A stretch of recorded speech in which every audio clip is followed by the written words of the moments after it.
Welcome to the Heart for God podcast. With many years of experience pastoring and helping to start churches, Dr. Jim Townsley has some practical and biblical advice that can be a great help to you and your ministry. On this podcast, Dr. Townsley and other guests with special expertise cover a variety of topics. His goal is to help you lead your church to be a healthy, strong, and balanced ministry, and for your family to be happy, healthy, and living for the Lord. Hey, thanks for joining the podcast today. We have some thoughts about problems that preachers face. There's a lot of pressure in the ministry. There's 4 sermons or a Sunday school lesson and 3 sermons as a minimum. There's pressure to, you finish Sunday night, and immediately, I got to get ready for Wednesday. You finish Wednesday, I've got 3 preparations for Sunday. Then you may have Christian school where you need to speak. You may have a fellowship meeting or some other place that you might be preaching. So there's that pressure to always have those sermons ready to get something from God and something that will be helpful to people. Then there's the pressure of your family. Just if you have children, you've got to spend time with them and do things with your wife to show attention to her. And very often your family are second to a lot of things because there are things that can't be moved that, but if you're not careful, you don't have enough time to spend with your family. So that's a pressure. And then there's financial pressures. Financial pressure as a pastor and, your own personal finances and trying to plan ahead to prepare for the future, college, perhaps for your children, retirement plans, savings, investments. There's the pressure of the church and being able to meet the bills. It always felt like we're just one Sunday away from bankruptcy. But, the church, it's amazing how consistent the income is through the years. And yet you wonder every week, what's the offering going to be? Is it enough?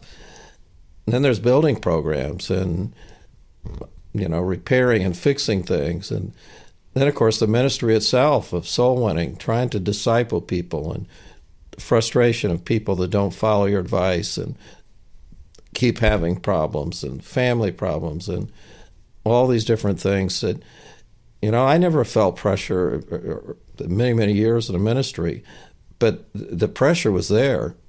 I just was not sensitive to it. And whether you feel the pressure or not, there is pressure there that you have things you have to do and to keep the church going, your family going, your finances. And, it's an ongoing thing. You live with it every day. But as a result of all the different tasks that you have and challenges and pressures, sometimes you can overdo it. And everybody, I guess, has a different level of tolerance. But once you get to the point that you overdo it, your body can shut down. Years ago, they called it a nervous breakdown. I guess there's other names for it too. There's different levels, I guess, of depression. And I'm not talking about just having a bad day, just kind of feel gloomy. That it's a physiological event where your body shuts down. You could be hyperventilating, panic attacks, great fear in your mind, and even contemplating suicide, feeling no presence of God. The psychosis where your mind is not thinking straight. There are a number of things that are very severe. They're very real things. I think as a young pastor, I sort of had the idea when somebody had some problem or depression, pick yourself up their bootstraps, shake it off, just get up and go on. But these are real serious physical, mental issues that pastors are very susceptible to it. And I think you'd be surprised the number of well-known men and good men, good preachers that have faced basically a nervous breakdown. And so once that happens, your body has to have time to recuperate. Now, it's better to prevent it so it doesn't happen, but once that happens, it's hard to know where to go or what's going on, or even feeling like you're out of body, like you're not part of this world, and you've lost desire for anything, trouble sleeping, just tremendous anxiety. And it seems like in our society, more and more people are facing that. Now, this probably is going to sound kind of corny, but if you give your body the chance and your mind the chance to recuperate, it'll heal itself. So keeping yourself out from stress for a period of time. If you've gone through this or in it, then my suggestion is stop everything you're doing that has pressure to it. And probably you couldn't function anyway to be able to go preach. But it's going to take a few weeks, a couple of months to really give your body the chance to heal and recuperate, and your mind to heal. So my suggestion is to try to eat a good, balanced diet, drink plenty of fluids, take a walk, light exercise. Maybe you could jog, but I wouldn't overdo it. If you have children, sit down and color with them. Play with blocks. Do a puzzle or a crossword puzzle. The things that do not cause you to have any pressure or stress whatsoever. And follow that regimen for a few weeks where you have to relax, get enough rest, not be in a pressure situation whatsoever. And if you give yourself that time, your body will heal itself. Now, I'm not a doctor and I can't give medical advice, and maybe getting some kind of medication that's temporary might be needed.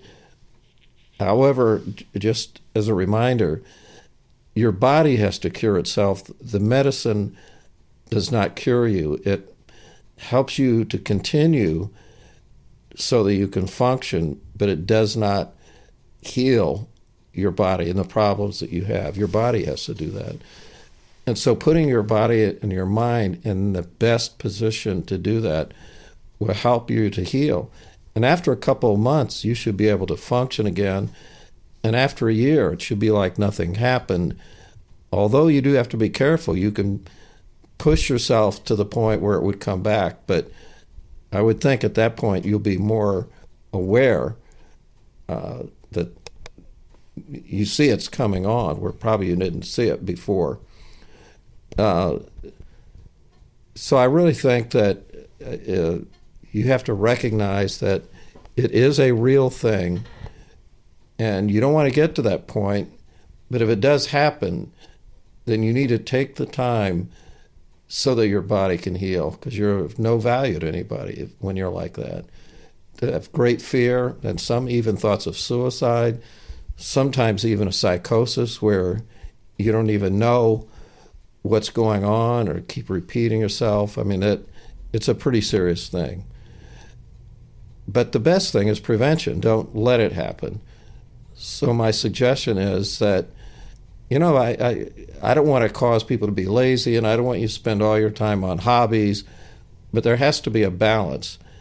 And you have to have some time that's downtime, something that you enjoy doing. If you spend 3 days a week playing golf, that's, in my mind, excessive. If you did it every once in a while or once a month, that could be a good break. Or go fishing once in a while. I think that's a good break. Or maybe you like to play basketball or something, to do it periodically, to get some exercise, or to walk with your wife. If you spend half an hour 2 or 3 days a week, that's a healthy thing, a good thing. Try to eat a good diet. There's so many times where, as a pastor, you're in a hurry, you miss a meal, you eat standing up, you eat in the car, stop and grab fast food. It's so hard as a pastor to eat well and take the time to have good meals. But that may be something that you need to do, or something you need to work on and make it better. And so getting a little bit of exercise 2 or 3 days a week, eating right, getting plenty of sleep, and watching the kind of stress that you might be facing or dealing with.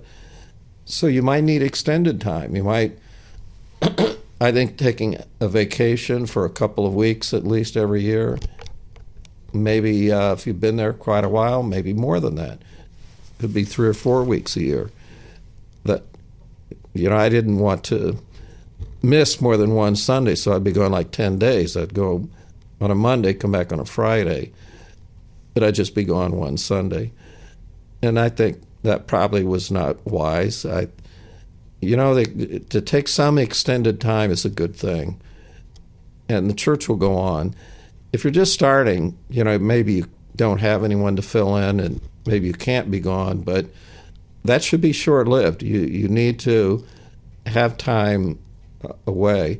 I know a pastor that I met last year, and his church